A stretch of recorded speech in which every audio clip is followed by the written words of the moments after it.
이 시간에 읽은 척 책방. 안녕하세요. 성신여대 겸임 교수이자 지식편의점 시안책방의 주인 이시안입니다. 스파이 소설은요, 철이 약간은 진한 장르라고 볼 수 있습니다. 최근 들어 스파이 소설을 읽는 사람도 많이 찾아볼 수가 없고요. 무엇보다 창작 자체가 그렇게 많이 이루어지지는 않고 있습니다. 영화로는 007 시리즈가 25편까지 나올 정도로 장수를 하지만요, 예전의 인기만큼은 못한 게 사실이죠. 그렇게 된 이유는요, 이제는 스파이라는 직업의 필요성이요, 예전만 못해서예요. 냉전 시대가 있었죠. 철의 장막이다 라는 이름으로요, 자유진영과 공산진영이 나뉘어서 그 장막 안쪽에 어떤 것이 있는지 전혀 모를 때는요, 장막 안에 들어가서 그 안에 정보를 전해주는 스파이는요, 정말 매력적이고도 그리고 꼭 필요한 직업이었습니다. 하지만 장벽이 무너지고요, 냉전 체제가 해체되면서 이제는 목숨 걸고 잠입해야 하는 나라가 거의 없어졌습니다.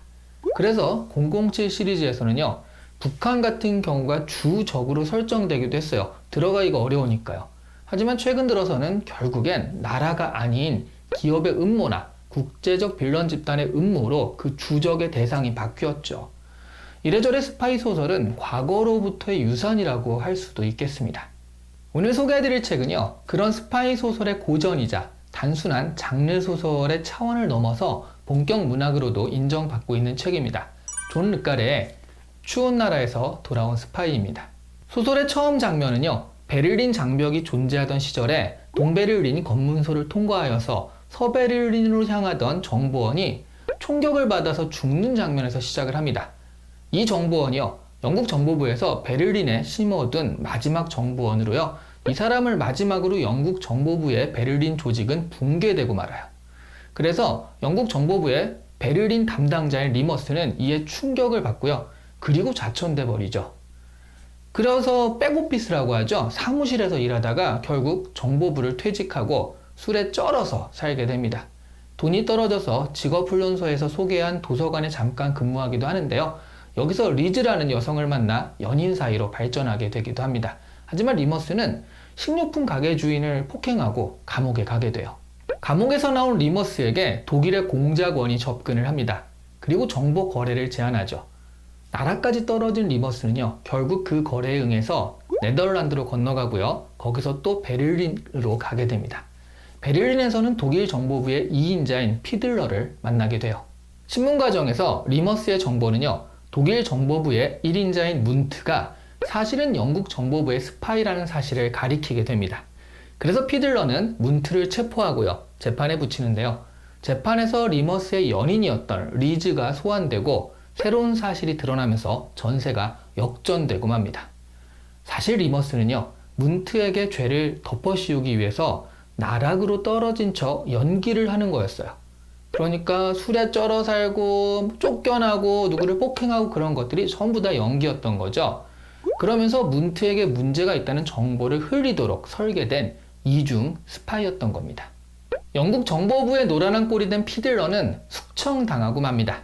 독일 정보부에 속아서 베를린까지 와서 리머스에게 불리한 증언을 하게 된 리즈는요, 감옥에 갇히게 되었는데 놀랍게도요, 죽을 줄로만 알았던 리머스가 구해주게 돼요. 이게 어떻게 된 거냐면, 알고 보니까 독일 정보부의 1인자 문트가 실제로 영국 스파이가 맞았습니다. 2인자인 피들러가 의심을 하니까 그 피들러를 제거하기 위해서 영국 정보부와 같이 공작을 설계했던 거죠. 그런데 이 공작의 중요 퍼즐인 리머스조차 이걸 알지 못해요. 리머스는 문트에게 불리한 정보를 제공해서 문트를 제거하는 공작이다 라고 알고 있었거든요. 영국 정보부가 리머스까지 속이고 작전을 성공시킨 겁니다. 문트는 리머스와 리즈 둘을 풀어줍니다. 사전에 약속한 대로 베를린 장벽을 기어올라서 서베를린으로 넘어가려고 하는데요. 그때 갑자기 사격이 가해지더니 리즈가 죽게 됩니다.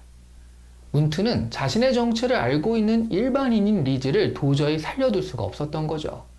이미 베를린 장벽 위편에 도착한 리머즈는요, 서베를린으로 뛰어내리면 살 수 있는데요, 리즈가 총에 맞아 떨어졌던 동베를린 쪽으로 다시 뛰어내려요. 그리고 결국 총을 맞고 죽게 되죠.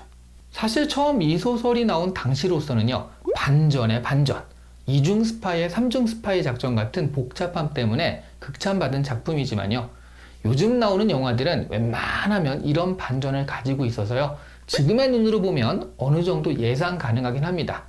그럼에도 불구하고 스파이 소설의 긴장감이나 치열한 두뇌 싸움 같은 것들이 유려한 문체로 드러나면서 읽는 재미를 주는 작품입니다. 그리고 이 작품은요, 단순한 스파이 소설을 넘어서 사회적 의미를 주는 작품이기도 하거든요. 이 이야기가 시스템에 이용당하는 개인들의 이야기이기 때문입니다. 흔히 말하는 대의를 위해서 개인들이 희생되는 것은요, 영국이든 독일이든 마찬가지예요. 서로 극렬하게 대립하는 것 같지만 체제를 위해 개인들의 희생을 당연시하는 면에서 영국, 독일 이 두 나라는 완벽하게 통하고 있습니다. 완벽하게 설계된 장기판 위에서 자신의 역할을 120% 완수한 리머스가요, 최후의 순간에 서베를린으로 뛰어내리지 않고 리즈가 죽어있는 동베를린으로 뛰어내려서 처음으로 장기판 위를 벗어나는 선택을 하는 것은요, 이 작품의 하이라이트입니다.